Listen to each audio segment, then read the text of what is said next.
Il faut que le Seigneur continue d'allumer le feu, hein, vous êtes d'accord? Si vous avez eu, je sais pas comment dire, la curiosité de regarder le plan de lecture pour aujourd'hui, qui c'est qui l'a fait? Pour se dire à l'avance, ah ben voilà ce qu'on va écouter, puis tout ça, non? Si, il y en a, ok. Parce que vous avez remarqué qu'il y a une faute. Ah ouais, c'est ça. Toi, t'as trouvé la faute?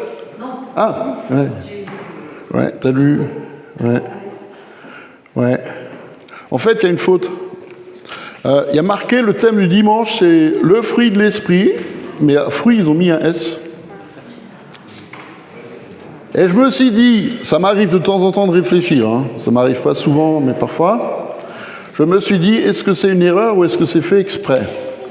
Et je suis arrivé à la conclusion que ça a sûrement été fait exprès, parce que la parole de Dieu, elle nous parle du fruit de l'esprit, elle le décline en 9 fruits possibles, sans compter les autres, hein. Puisque la liste des fruits, comme la liste des dons, n'est pas exhaustive et qu'il y en a sans doute beaucoup plus. Un des fruits d'ailleurs le plus important qui soit, je vous le rappelle, frères et sœurs, c'est le pardon. C'est le premier fruit de l'esprit. Quand Jésus souffle sur les disciples après la résurrection, il leur dit « Recevez le Saint-Esprit », il souffle sur eux, et tout de suite après, il leur dit « Ceux à qui vous pardonnerez leurs fautes, ils leur seront pardonnés ». Donc le premier fruit du baptême du Saint-Esprit, c'est le pardon qu'on accorde ou qu'on retient. Et ça nous donne une dimension de notre responsabilité, hein. Donc il y a un fruit qui se décline. C'est un peu comme Dieu. Il est, je ne sais plus, c'est Florence Maréchal qui disait que Dieu, c'est comme le shampoing 3 en 1. 3 effets, mais un shampoing. Il y a le Père, le Fils et le Saint-Esprit. On ne sait pas qui fait quoi, mais ils sont là tous les 3, mais en une personne. Donc le fruit, c'est la même chose. Nous sommes invités à le porter, à le recevoir, à le porter et à en vivre. Et mon souhait pour nous ce matin, c'est que nous quittions la maison du Seigneur, où nous l'avons loué, où nous écoutons sa parole, en portant un sac de semences avec nous, qui vont devenir des fruits dans notre semaine. Et je vous promets que ça peut aller très vite. La preuve, le Saint-Esprit m'a inspiré, il m'a dit « Regarde Astérix ». Vous me direz, c'est complètement débile, mais c'est juste la vérité, hein. Il m'a dit « Regarde Astérix, Astérix, le domaine des dieux ». J'ai ramené la planche, hein, c'est juste pour vous montrer que je ne dis pas de bêtises. Dans le domaine des dieux, tout le monde connaît Astérix, ça va? Parce que la jeune génération ne sait plus qui c'est, hein. Mais Astérix, dans le domaine des dieux, les Romains veulent conquérir le village gaulois qui résiste malgré tout à l'envahisseur. Et pour ce faire, ils décident de construire à côté du village gaulois une ville romaine, et donc ils vont déboiser tous les arbres qui sont autour pour pouvoir construire cette ville, sauf que les Gaulois, ils ont un druide qui s'appelle Panoramix, très bien, vous connaissez vos classiques. Et Panoramix, il va mettre entre les mains d'Astérix des glands de chêne qu'il l'invite à jeter dans un trou. Et puis quand il jette le gland dans le trou, boum, le chêne, il pousse. D'accord ? Vous pouvez regarder, vous pouvez faire passer, hein. Je vous ramène la planche, hein, comme ça au moins vous finirez par comprendre ce que je veux dire.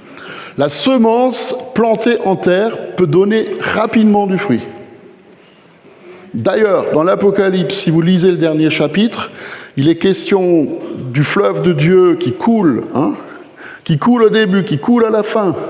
Et au bord du fleuve, il y a des arbres qui poussent, qui servent, écoutez bien, à la guérison des nations, parce qu'on va parler de ça ce matin, à la guérison des nations et qui donnent leurs fruits 12 fois par an. Donc tous les mois, l'arbre, il pousse, il donne du fruit, les nations en mangent, et ça revient, et ça revient, et ça revient. Ben, ça peut être la même chose pour nous. Nous portons en nous une semence qui peut donner du fruit et que d'autres vont goûter pendant cette semaine ou les semaines qui viennent. Amen. Si vous faites preuve d'amour, les autres vont le sentir. Si vous êtes joyeux, les autres vont le voir. Si vous êtes dans la paix, les autres vont vous demander pourquoi tu es tellement en paix. Si tu es patient, Seigneur, donne-moi en plus. Si tu es patient, ça va se remarquer. Les autres vont le voir. Si tu arrives à être maître de toi dans des situations compliquées où les autres t'énervent, mais personne d'entre vous s'énerve jamais, à part Arlette. Mais si tu es capable dans des situations compliquées d'être maître de toi, c'est que la semence du fruit de l'esprit, tu la portes, elle déborde, elle se remarque. C'est pour ça que la parole nous dit aujourd'hui que nous sommes invités à être des enfants de lumière. Nous portons une lumière. On n'est pas comme dans des sectes où ils disent tous, on est tous des illuminés. Oui, on est illuminés par le Saint-Esprit, on est d'accord. Mais nous portons quelque chose en nous qui est plus grand que nous pour servir à la guérison. À la fois des nations, mais aussi des individus, parce que les nations, ce n'est pas juste des entités avec des frontières. Les nations sont composées de personnes. Souvent, j'entends dire, parce que c'est un peu le prolongement du texte de ce matin que je vais lire dans un instant, que les ténèbres recouvrent la terre. On est d'accord avec ça. Il suffit de regarder. Il suffit d'ouvrir les yeux. Les ténèbres recouvrent la terre. C'est une réalité. Mais ce n'est pas une réalité qui doit nous entraîner vers le bas. Au contraire, c'est une réalité qui doit nous entraîner à briller encore plus. La foi, c'est quoi? La foi, c'est la ferme assurance des choses qu'on espère, la démonstration de celles qu'on ne voit pas. Comment est-ce que tu démontres quelque chose que tu ne vois pas? Tu le démontres quand tu le dis. Tu appelles à l'existence, au travers de ta parole, quelque chose qui n'est pas encore visible. Amen. Je prononce dans les ténèbres de ce monde une parole qui est une parole d'espérance. Alors certains chrétiens vont dire, on n'a qu'à attendre que Jésus revienne, il réglera tout. Oui, c'est vrai, à la fin, il réglera tout, mais ce n'est pas ce qu'il nous demande. Il nous demande, dans ce monde de ténèbres, de briller comme la lumière, pour que d'autres soient attirés par cette lumière et fassent partie de ce peuple qui va adorer le Seigneur sur la montagne sainte. Et la montagne sainte, c'est pas juste le mont Sion à Jérusalem. La montagne sainte, c'est là où est le Seigneur. Et vous savez où il est ce matin, le Seigneur? Ça, c'est une bonne question. Il est où, le Seigneur? Il est là. Ça ne veut pas dire que les gens vont venir nous adorer, nous. Mais les gens vont venir voir ce qui est en nous et qui est plus grand que le désespoir. En Égypte, on a découvert, vous savez qu'on fait beaucoup de fouilles en Égypte, c'est un pays très archéologique. On a fait des fouilles et on a découvert il y a quelques années une inscription dans une pyramide, écoutez bien, où il y avait marqué, elle date de 4000 ans, où il y avait marqué « Hélas, les choses ne sont plus ce qu'elles étaient ». C'est un truc, il y a 4000 ans, les Égyptiens, ils ont gravé dans la pierre « Hélas, les choses ne sont plus ce qu'elles étaient ». Ça veut dire quoi?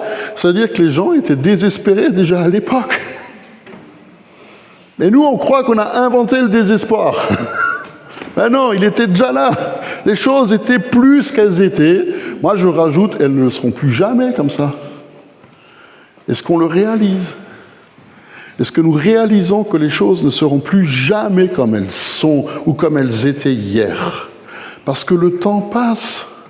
Et même si nous nous approchons un peu plus du retour de Jésus et que nous attendons qu'il vienne répondre à la prière de la création qui soupire, qui gémit, qui attend, qui espère la révélation des fils de Dieu et des filles de Dieu, c'est-à-dire nous. Nous croyons que nous avons à faire quelque chose encore dans ce monde. Apporter la lumière. Apporter la lumière. Et partout où une lumière va briller, les ténèbres sont obligées de reculer. Alors je vais vous dire le texte de ce matin. chez Ésaïe au chapitre 2. Alors c'est intéressant parce que Ésaïe chapitre 1, il parle de notre réalité à nous personnelle. Hein. C'est assez terrible. Hein. Il y a des gens qui sont comme ça, de la plante des pieds jusqu'à la tête, il n'y a rien qui est en bon état. Moi, j'ai rencontré des gens, ils étaient comme ça. Ils disent, j'ai mal de là-haut jusqu'en bas. Il n'y a rien qui est en bon état. Et Ésaïe dit, ce ne sont que des blessures, des contusions, des plaies vives qui n'ont été ni pansées, ni bandées, ni désinfectées. Ça, c'est l'état de l'être humain. Hein. Souvent, il souffre en lui-même. Je vous ai dit il n'y a pas longtemps que chaque jour qui passe, nous pensons 50 à 60 000 fois. D'accord ? 50 000 pensées traversent notre esprit. Sur les 50 000 pensées, les scientifiques disent que 80% sont négatives. Je suis trop gros, je suis trop petit, je suis trop moche, je suis trop... Il me manque si, Macron nous casse les pieds, enfin, tout le truc qu'on connaît, tout là. Ok ? La tête est malade, mais le reste aussi. Puis chapitre 2, et c'est là où quelque part nous faisons preuve d'une espérance qui va au-delà de ce que le monde nous propose. Il arrivera dans l'avenir, dit le Seigneur, que la montagne de la maison de l'Éternel sera fondée au sommet des montagnes, elle s'élèvera au-dessus des collines et toutes les nations y afflueront. Des peuples s'y rendront en foule et diront « Venez, montons à la montagne de l'Éternel, à la maison du Dieu de Jacob. Il nous enseignera ses voies et nous marcherons dans ses sentiers. » En effet, c'est de Sion que sortira la loi et de Jérusalem la parole de l'Éternel. Il sera le juge des nations. Il sera l'arbitre d'un grand nombre de peuples. Ceux-ci mettront en pièces leurs épées pour en faire des socs de charrues et leurs lances pour en faire des serpes. Aucune nation ne prendra plus les armes contre une autre et on n'apprendra plus à faire la guerre. Famille de Jacob, Israël, marchons, venez et marchons à la lumière de l'Éternel. Si on écoute ce texte, on peut se dire n'importe quoi. Si on écoute ce que Ésaïe prophétise, on peut se dire, regardez ce qui se passe aujourd'hui en Israël et au Proche-Orient. Regardez. On est de loin à ne plus apprendre à faire la guerre, au contraire, on s'arrange pour la faire plus encore. Mais est-ce que nous sommes prêts à écouter ce que dit la parole parce que c'est ce qui va arriver ? Ou est-ce que nous nous contenterons d'écouter ce que nos oreilles entendent et de voir ce que nos yeux voient ? Paul, un jour, a dit quelque chose d'extraordinaire. Il a dit « Les choses visibles ne sont que passagères.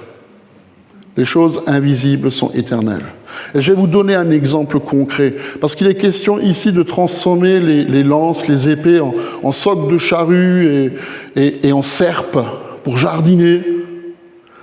Au Chili et en Argentine, il y a eu une guerre il y a des années en arrière.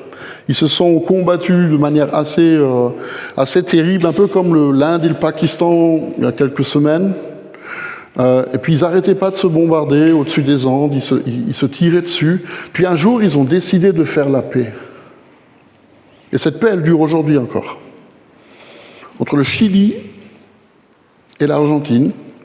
Et ils ont construit sur la frontière, au sommet des Andes. Alors vous connaissez tous le Christ à Rio de Janeiro, qui est au-dessus du pain de sucre. Okay. Ils ont décidé de construire un Christ, symbole de cette alliance de paix. Et vous savez avec quoi ils l'ont fait ? Ils l'ont fait avec les canons et l'acier des chars qui ne servaient plus à faire la guerre. Ça veut juste dire que la parole de Dieu, si nous la prenons au sérieux, elle accomplit ce qu'elle dit. C'est pour ça que je vous dis que parfois c'est important pour nous, pas seulement de regarder et d'écouter, mais c'est aussi de proclamer ce que dit la parole. Le jour va venir, oui, le jour va venir, où toutes les nations de la terre vont se rassembler à Jérusalem. Que vous le croyez ou pas, ça arrivera parce que Dieu l'a décidé. Quand Ésaïe prophétise ce que nous avons entendu, c'est tout le contraire qui va se passer. Israël est envahi par la Syrie, les Assyriens emmènent tout le peuple d'Israël en déportation, le temple est détruit, l'arche de l'Alliance est enlevée, il ne reste plus rien, sauf le désespoir a priori. Sauf le désespoir a priori, parce que le jour est venu où le peuple est rentré chez lui. Et le jour va venir où les guerres vont cesser. Et le jour va venir où une nation ne fera plus la guerre contre une autre nation. Pas seulement parce que Ésaïe le dit, mais parce que Jésus est venu.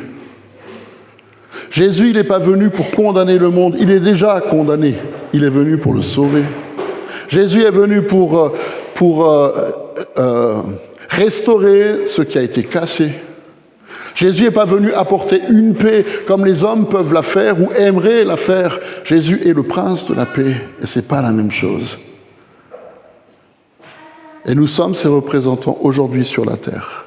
Alors au lieu de désespérer, au lieu de nous dire tout va aller de mal en pis, eh bien levons-nous, levons-nous et brillons, levons-nous et proclamons la parole du Seigneur.